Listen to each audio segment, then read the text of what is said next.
आप देख रहे हैं सौगंध टीवी, सौगंध वतन की।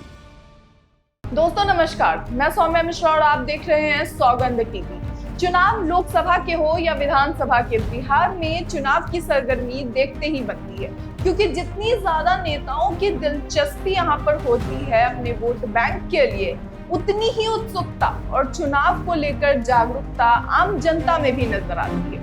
और इसी कारण अब मिशन बिहार को लेकर बीजेपी का सीट बंटवारे का फॉर्मूला तय हो गया है कि आखिर किस दल को मिलेगी कितनी सीटें। तो चलिए दोस्तों, आपको बताते हैं कि आखिर बिहार के चुनाव हाल और उसकी चाल समाचार क्या सब चल रहा है। दोस्तों, बीजेपी ने 2024 के लोकसभा चुनाव को लेकर मिशन पर अपनी पूरी तरह से ताकत को झोंक रखा है। बिहार में एनडीए के सहयोगी दलों के लिए सीट बंटवारे का फॉर्मूला लगभग तय हो गया है। पार्टी को उम्मीद है कि वह लोकसभा चुनाव में 2019 वाला करिश्मा दोबारा से दोहराएगी। दोस्तों, भारतीय जनता पार्टी ने लोकसभा चुनाव में 2019 के नतीजे को दोहराने की रणनीति तैयार करनी शुरू कर दी है। 2019 में आपको याद होगा, एनडीए गठबंधन ने बिहार की 40 लोकसभा सीटों में से 39 पर जीत दर्ज की थी। एक ऐतिहासिक पल था, मगर इस बार हालात कुछ अलग हैं, क्योंकि जेडीयू से अलग होने के बाद अब बीजेपी सीटों की भरपाई सहयोगियों के जरिए करेगी। चिराग पासवान और पशुपति पारस को पिछली बार की तरह 6 सीटें, जीतन राम मांझी को पार्टी को 1 सीट मिलेगी और उपेंद्र कुशवाहा की पार्टी को 2 सीटें देने का फॉर्मूला बनाया गया है।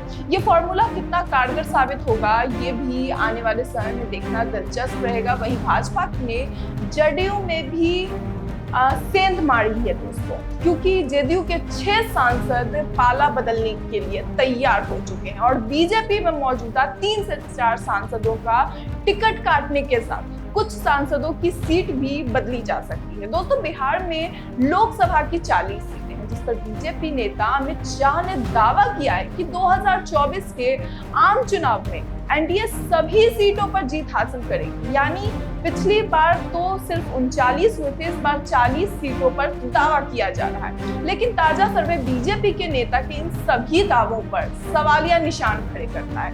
2019 के आम चुनाव में बीजेपी को 39 सीटें मिली थी, लेकिन तब से अभी तक की स्थिति को अगर देखा जाए तो काफी बड़ा बदलाव आ चुका है।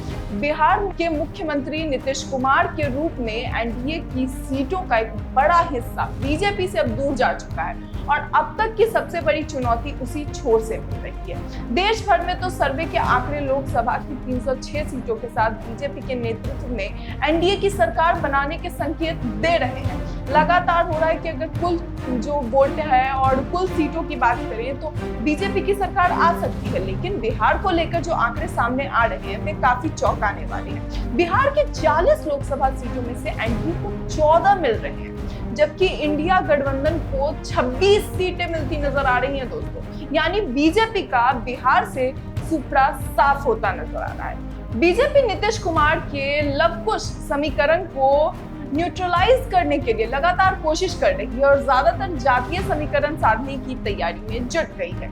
सितंबर 2022 में अमित शाह ने अपने सीमांचल दौरे में भविष्य का खाका खींच दिया था और कहा था कि अमित शाह का ये कहना था कि बीजेपी 2024 के लोकसभा चुनाव के बाद 2025 के विधानसभा चुनाव के लिए अपना मुख्यमंत्री चेहरा घोषित कर देगी। यानी कि जो आने वाला समय है 2024 में तो आएगी ही, बल्कि 2025 के मुख्यमंत्री का चेहरा भी घोषित करने की बात की जा रही थी, मगर अब चेहरा धीरे धीरे साफ होता नजर आ रहा है दोस्तों। जब संजय जायसवाल को हटाकर सम्राट चौधरी को बिहार बीजेपी की कमान सौंपी गई तो इसे बीजेपी की तरफ से मुख्यमंत्री के चेहरे के तौर पर देखा जाने लगा। सम्राट चौधरी के बहाने बीजेपी असल में लवकुश समीकरण को साधने की लगातार कोशिश कर रही है। वही लवकुश राजनीति का एक बड़ा चेहरा उपेंद्र कुशवाहा भी है। ये बात अलग है कि चुनावी राजनीति में अब तक उन्होंने कोई खास प्रदर्शन नहीं किया है, कुछ खास अच्छा उनका नहीं सामने आया है। हालांकि 2014 में बीजेपी के साथ मिलकर उन्होंने 3 सीटों में जीत हासिल की थी और 2019 से पहले ही एनडीए छोड़ देने के बाद 5 साल में घूमते फिरते उपेंद्र कुशवाहा फिर से बीजेपी के साथ जाकर मिल गए थे। ये तय है कि बीजेपी उनके हिस्से में सीटें तो कुछ खास देने से रही, लेकिन नीतीश कुमार के खिलाफ चुनाव प्रचार में लवकुश चेहरे के तौर पर पेश तो कर ही सकती है। उपेंद्र कुशवाहा की तरह से अगर देखा जाए तो नीतीश कुमार को छोड़कर जीतन राम मांझी ने भी बीजेपी का हाथ मिला लिया। तो ये ठीक है कि जीतन राम मांझी का चुनावी प्रदर्शन बहुत उल्लेखनीय नहीं है, लेकिन वो जहां भी रहते हैं उनकी मौजूदगी बहुत अहम मानी जाती है, मजबूती दर्ज होती है उनकी मौजूदगी से। ऐसे में मांझी के बयानों से बिहार में सुर्खियां तो बनती ही हैं, बल्कि वो अपनी जाति के वोटर्स को भी अपने गठबंधन साथी के सपोर्ट में लेकर आते हैं। अब ऐसे में इन सभी को ध्यान में रखते हुए अगर कहा जाए तो अभी 14-26 का आंकड़ा सामने खड़ा हो जाता है, यानी 14 एनडीए और 26 इंडिया।